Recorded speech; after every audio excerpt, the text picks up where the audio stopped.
Hey there, fellow foodies.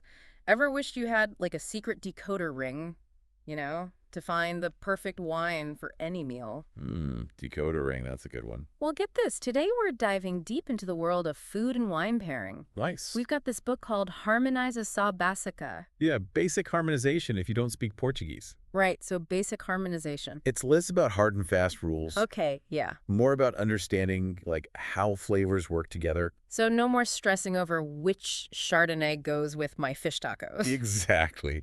We'll learn to trust our own taste buds. Yeah. Experiment a little. Speaking of experimenting, did you know that food and wine pairing, it's got a really long history. Oh, really? Oh yeah, think ancient Roman feasts.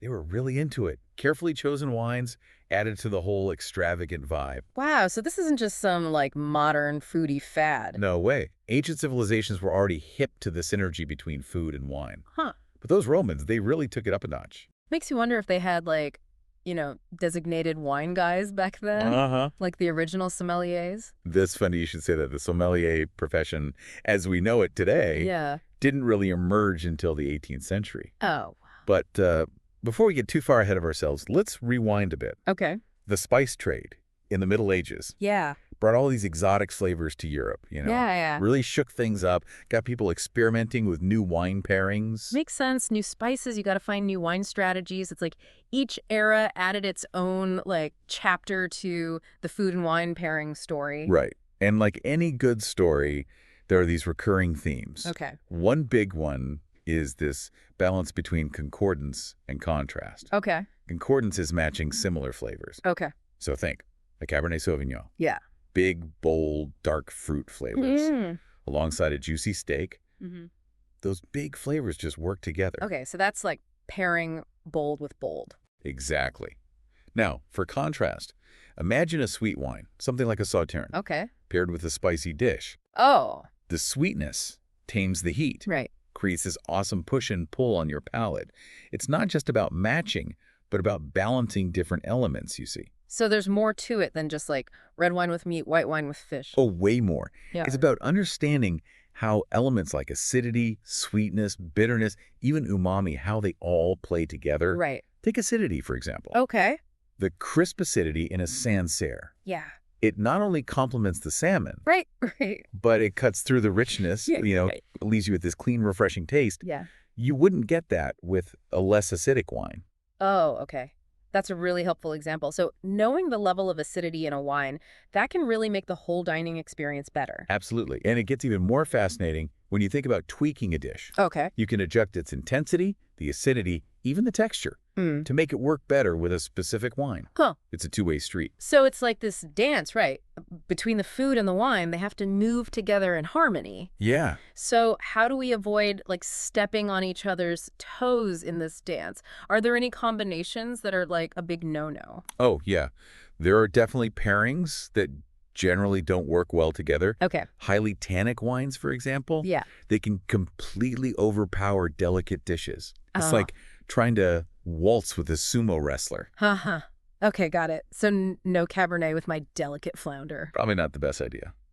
But beyond those like major clashes, is there a risk of like overthinking all this? Well, that's where precision comes in. Okay. It's about paying attention to the details without getting lost in the weeds. Right. For example, serving temperature. Yeah. That can drastically change how both food and wine taste. Oh, for sure. Too cold, and the flavors are muted. Too warm, and the alcohol takes over. Right. Right. So even something as simple as temperature can make or break a pairing. Interesting. So what other details should we be paying attention to? Well, the book talks about this concept called ponto de fruta, Okay. which translates to fruit point. For fruit point. Okay. It's a way of thinking about how the fruitiness of a wine interacts with the fruit elements in a dish. Okay. Yeah.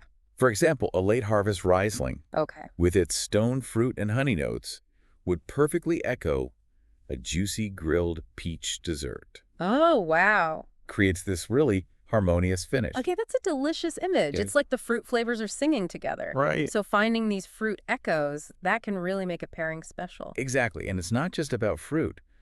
The complexity of a wine Yeah. that should generally match the complexity of the food. Okay. Think of it this way. A simple salad Yeah. calls for a simple, refreshing wine. Right. But a multi-layered dish Yeah. intricate flavors. Yeah. You'd want a wine with more depth. So no need to break out the vintage Bordeaux for a weeknight pasta. Uh-huh. Probably not. A lighter, fruitier red would probably be a better fit. Got it. Complexity matters. But what about the different types of wine? Do certain wines have, like, natural affinities for specific foods? Absolutely. Each grape varietal has its own personality, Okay. its own set of characteristics that make it naturally suited to particular dishes. I see. Sauvignon Blanc, for example, Yeah. with its zippy acidity and citrusy notes, Mhm. loves seafood. Ah, yeah. Cabernet Sauvignon, on the other hand, it's a classic pairing for red meat. Right. Big tannins, dark fruit flavors. Okay, so knowing a little bit about the different grapes, that's like having a secret weapon in the pairing game. You got it. Right. And don't forget about texture and acidity. Right. A light-bodied wine will get lost with a heavy dish, Oh, okay. and a highly acidic wine Hmm. might clash with a creamy sauce. Wow, there's a lot to think about, but it's exciting, right? Yeah. All these little details can change your whole dining experience. For sure. All right, well, up next, we'll dive into the world of aromas, how they connect food and wine. Can't wait. All right, let's unlock those delicious secrets. Welcome back to our flavor adventure. Last time, we took a trip through the history of food and wine pairing, explored those fundamental principles that create harmonious matches. It's like we're learning a new language, the language of flavor, I like that, yeah. and I'm ready for fluency. I love the enthusiasm. All right, let's put that knowledge into practice. Time to refine those pairing skills. Okay, I'm ready to level up. Where do we start? Let's revisit Ponto da Fruta, that concept of fruit point. Remember, Yeah. it's all about creating those delightful connections between the fruit in the wine and the fruit in a dish. Right, like that grilled peach with the late harvest Riesling where the fruit notes just echo each other. Exactly. Yeah. But it's not just about matching fruit types, you know. Okay. Imagine a light-bodied red wine with delicate red berry notes. Right. Like a Pinot Noir. Pinot Noir, Gamay, something like that. Okay, I'm picturing a Pinot right now. Now, pair that with a grilled salmon topped with a vibrant raspberry salsa. Ooh, those raspberries would really pop against the salmon. And the berry notes in the wine would echo the raspberries in the salsa. Right. It creates this beautiful harmony. Finding those specific flavor connections, those echoes, that's what makes it interesting. So even if a dish isn't like totally fruit forward, we can still use this fruit echo idea. Oh, absolutely. And when those obvious fruit connections aren't there, we have to think about other elements like acidity, sweetness, maybe even bitterness. Right, those are the building blocks of flavor. Exactly. Acidity, for instance, it acts like a palate cleanser. Okay, yeah. Think about squeezing lemon on grilled fish. Oh, yeah. It cuts through the richness, brightens everything up. I love how that works. So how do we apply that to wine pairing? Well, imagine a crisp Sauvignon Blanc All right, got it. with its vibrant acidity. Okay, yeah. I'm thinking of those New Zealand Sauvignon Blanc with the citrus. Yes. Now pair that with a creamy goat cheese tart or something with a tangy citrus sauce. I can already taste it, the wine cutting through the richness of the tart. Yeah. So refreshing. It's all about that balance. Yeah. And don't forget about sweetness. Right. A touch of sweetness in a wine, amazing with spicy food. It's like a culinary fire extinguisher. Exactly. We talked about how off-dry Rieslings can tame the heat of a Thai curry. Right, right. I always thought sweet wines were just for dessert, but they're way more versatile. Way more. It's all about balance, finding the right match. Now, what about elements like bitterness and tannins? Ooh, those can be tricky. Especially tannins, they can get a little intense. Yeah, they can, but they're important too. Bitterness in food can often be balanced by a wine with a touch of sweetness, Okay. and tannins in wine, those can be astringent, but they also soften the richness of fatty meats. Oh. So that's why a Cabernet Sauvignon goes so well with steak. The tannins cut through all the fat. Precisely. It's like a magic trick. Ah, But you know, we've been talking a lot about specific flavors, how they interact. right. Let's not forget about aromas. Oh, aromas. We haven't really talked about that yet. And I know they play a huge part in food and wine. They're so important. Aromas, they're like these secret messengers connecting what we smell to what we taste. To really get pairing, we need to pay attention to the aromas of both the food and the wine. It's like a sensory treasure hunt. Exactly. Think about the dominant aromas in a dish. Close your eyes, take a deep breath. What do you smell? Ripe berries, freshly cut grass, earthy mushrooms. That's your starting point. Okay, so if I'm having, let's say, a dish with earthy, mushroomy flavors, Yes, I might look for a Pinot Noir with those earthy forest floor you notes. got it. Or if you're having something with bright citrus, you might go for a Sauvignon Blanc with grapefruit or lime zest. It's starting to click. What if the dish has multiple aromas? Like a complex stew with both earthy and fruity notes. How do you choose a wine then? That's where the art of pairing comes in. You don't always have to match every single aroma. Sometimes it's about finding a wine that echoes one dominant aroma or provides a contrasting element. It's about the whole picture. So it's like composing a symphony of flavors, right? Yep. Each element has its part. Exactly. And remember, the intensity of the food should generally match the intensity of the wine. You don't want a delicate white wine to get lost in a hearty stew, or a big, bold red to overpower a light salad. Makes sense. What about texture? Does that play a role too? Absolutely. Think about how the textures of the food and the wine will interact. Okay. A creamy dish might pair well with a wine that has a bit of weight and texture, Yeah. while a lighter dish might call for something crisper, more refreshing. So it's not just about the flavors, but also how they feel in your mouth. It's the whole experience. And don't forget about serving temperature. Right. Too cold and the flavors are muted. Too warm and the alcohol takes over. Exactly. Always check that recommended serving temperature. It can make a big difference. All this pairing talk is making me hungry. I feel like I could take on any pairing challenge now. That's the spirit. And remember, the best pairings are the ones you enjoy the most. Trust your palate. Experiment. Have fun with it. Okay, before we get too carried away with all this deliciousness, any other key takeaways? Any parting wisdom? All right. Ready for the grand finale of our food and wine pairing feast. I'm ready. We've covered the basics, explored those flavor connections. Now I'm ready to put it all into practice. Perfect. What better way to do that than a little trip around the world? Ooh, a culinary world tour. I'm in. Today we're exploring regional pairings, discovering how local cuisines and wines have evolved together over time. Sounds amazing. Where do we start our adventure? Let's stick around Europe a little longer, but head south to the Mediterranean. Okay, I'm picturing myself on a beautiful terrace overlooking the water. What kind of deliciousness awaits us there? The Mediterranean is all about fresh, vibrant flavors. Yeah. Think olive oil, seafood, fresh herbs, those sun-ripened vegetables, lightness, simplicity. I love it. So what kind of wines would you pair with those Mediterranean flavors? You can't go wrong with crisp, refreshing whites. Okay.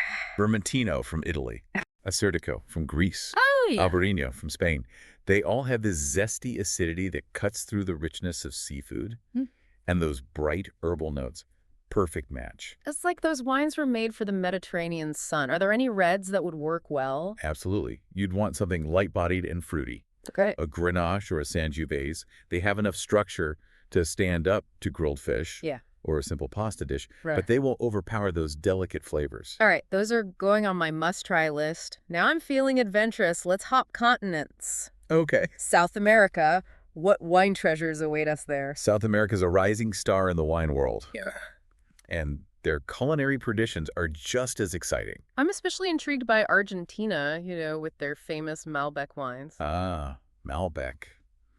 Bold, dark fruit flavors, Yeah. smoky notes. Yeah. Perfect match for their love of grilled meats, especially beef. Okay, that sounds like a dream pairing. Red meat, bold red wine, that smoky Argentinian flair. I'm there. And for something lighter, head over to Chile. They're known for Carmenere, Carmenere, yeah. a red wine with herbaceous and spicy notes. Goes great with their seafood dishes. Interesting. All right, so we've got Europe, South America. Yeah. What about Asia? Such a huge variety of cuisines and flavors there. Asia is a culinary wonderland, and each country has its own approach to food and wine pairing. It's true. You've got those delicate flavors of Japan, the spicy curries of Thailand, the fragrant dishes of Vietnam. It's a lot. It is. Navigating that diversity can be a little daunting, but also exciting. In Japan, sake is often the go-to. Yeah, Pairs beautifully with their cuisine, especially sushi, sashimi, those delicate dishes. right. We talked about sake earlier. It's all about those clean, subtle flavors that don't overpower the food. But what about those fiery Thai curries? Raisin's your friend. Oh, okay. A touch of sweetness, high acidity, it can handle even the most intense heat and complements those aromatic spices. That makes sense. Acidity and a bit of sweetness, they're the secret weapons for handling spice.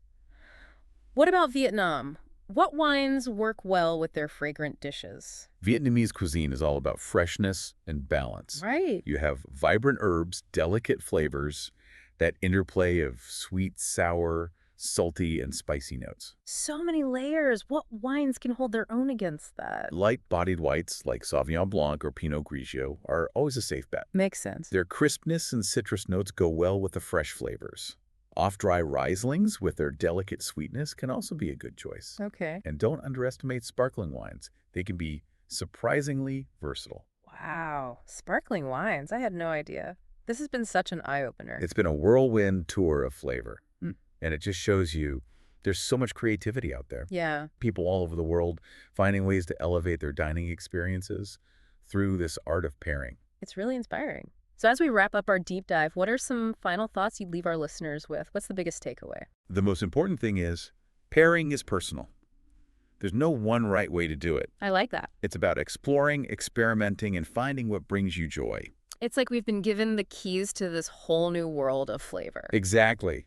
Don't be afraid to try new things. Trust your palate. Have fun with it. The world of food and wine is huge, It is. full of endless possibilities. So go forth and create your own delicious pairings. Here's to that. And a huge thank you to our expert for guiding us on this incredible journey.